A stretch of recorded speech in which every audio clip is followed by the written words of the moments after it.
नमस्कार। चेतन विष्ट युट्युब च्यानलद्वारा प्रसारित शैक्षिक कार्यक्रम अन्तर्गतको अर्को भिडियोमा तपाईँ सम्पूर्णलाई स्वागत छ। आज मैले यस बीएड सेकेन्ड इयर अन्तर्गत मेजर इङ्ग्लिसको बुक न्यू होराइजनको unit 51 the boy who lived भन्ने युनिटलाई नेपालीमा बुझ्न गइरहेको छु।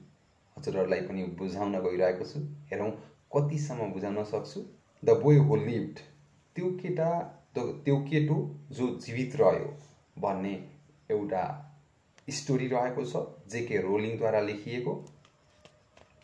हजुरहरू कुन युनिट आफूलाई आवश्यक परेको छ कृपया कमेन्ट छोड्नुहोला। कुन इयरको कुन युनिट, म त्यो युनिटको भिडियो बनाउने प्रयास गर्नेछु। अवश्य पनि मैले केही युनिट चुज गरेर न्यू होराइजनबाट केही युनिटको मात्र भिडियो गराउनेछु।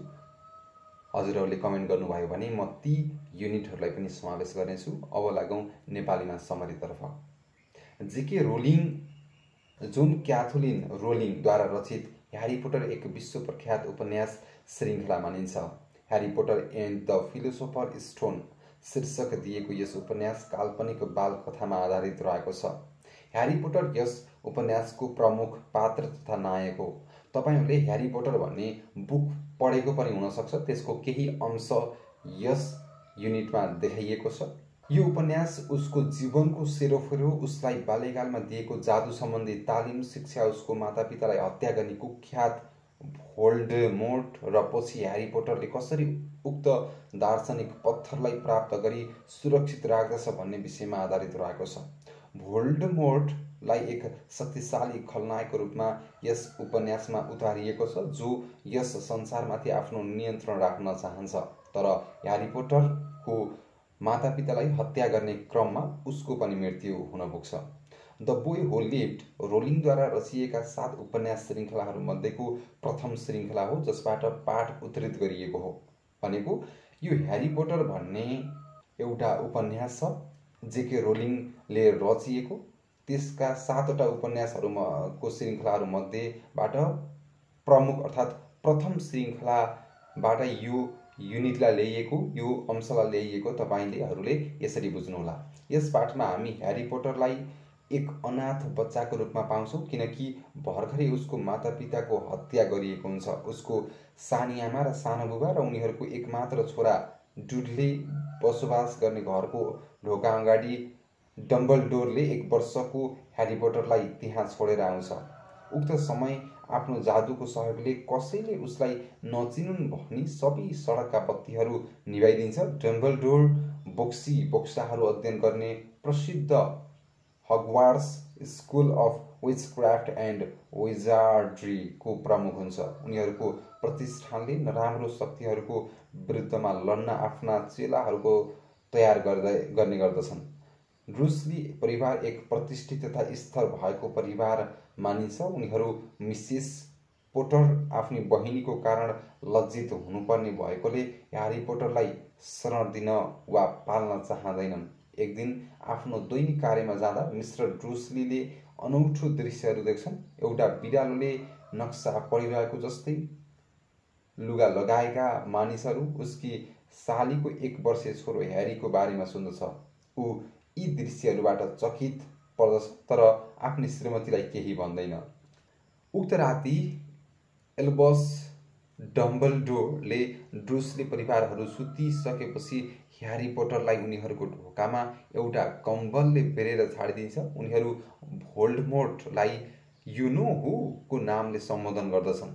अघिल्लो रात भोल्डेमोर्टले ह्यारीका मातापिताको हत्या गरिसकेपछि ह्यारीलाई पनि हत्या गर्न खोज्दछन्। त्यसबेला उसलाई बचाइएको थियो। ह्यारी त्यहाँ सुरक्षित हुने भनिए तापनि एमसी गोनागल हगवार्ट्सको एक प्राध्यापकले भने ह्यारी त्यहाँ सुरक्षित हुन्छ भन्ने क्रममा सशङ्कित हुन्छन्।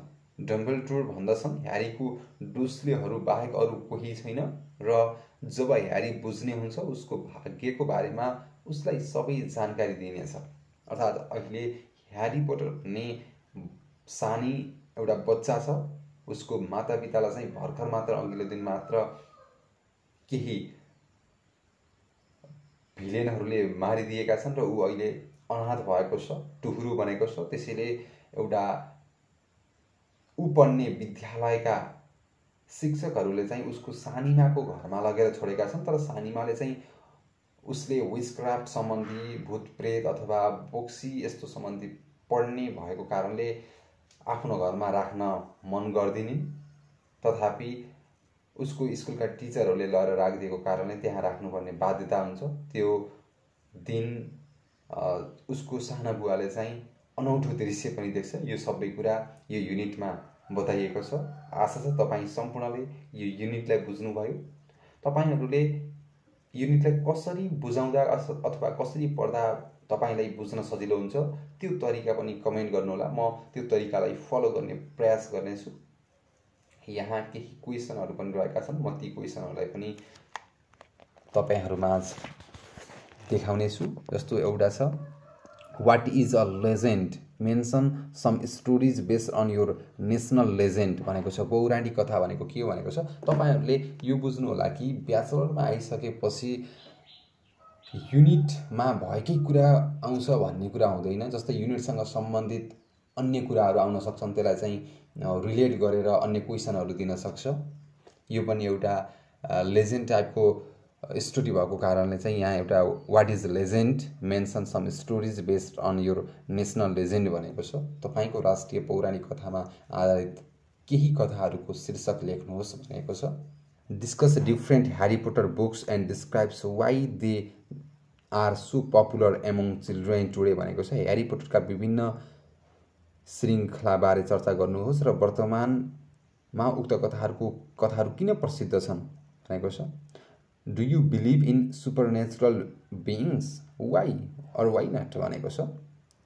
तपाईलाई चाहिँ यो अलौकिक जीव शक्तिको बारेमा विश्वास लाग्छ भने किन लाग्छ, अथवा लाग्दैन भने किन लाग्दैन भन्ने एउटा त्यो एन्सर लेख्नुहोस् भनेको छ। अनि अर्को छ, discuss in pairs and write a story based on fantasy भनेको छ। समूहमा छलफल गर्नुहोस् र कल्पनामा आधारित एउटा कथाको रचना गर्नुहोस् भनेको छ। अर्को क्वेसन रहेको छ, write a couple of paragraph describing an adventure journey you have recently made भनेको छ। तपाईले हालसालै गर्नुभएको एउटा रोमाञ्चक यात्राको बारेमा लेख्नुहोस् भनेको छ। तपाईले यो बुझ्नु होला कि कथाको बारेमा मात्र एन्सर क्वेसन आउँदैन, कथासँग रिलेट गरेर अरू एन्सर क्वेसन आउन सक्छ। जस्तो यहाँ आफ्नो एउटा एडभेन्चर्स जर्नीको बारेमा आयो, त्यस्तै गरी एउटा स्टोरी, फ्यान्टेसी स्टोरी चाहिँ रचना गर्नुहोस् भनेर आयो। यस्ता कुरालाई चाहिँ तपाईले ध्यान दिनुपर्ने हुन्छ। आजको भिडियो तपाईलाई कस्तो लाग्यो, जस्ताको त्यस्तै सल्लाह सुझाव र प्रतिक्रिया दिन नबिर्सिनुहोला। म भने अर्को भिडियोमा आउनेछु। युट्युब च्यानललाई सब्स्क्राइब गरेर हामीसँग जोडिनुहोला। धन्यवाद।